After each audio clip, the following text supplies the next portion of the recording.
விரித்து பறந்து பார்த்தா தான் நம்மளால் பறக்க முடியும் அப்படின்னு சொன்னிச்சான்.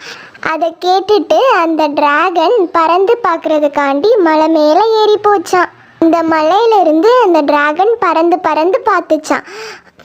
அப்போது ஒரு புலி அந்த டிராகனை சாப்பிட்றதுக்காண்டி துரத்துச்சான். அந்த குட்டி டிராகன் ரொம்ப பயந்துட்டு வேகமாக ஓடிச்சான். ஆனால் அதால் ஓட முடியலையாம்.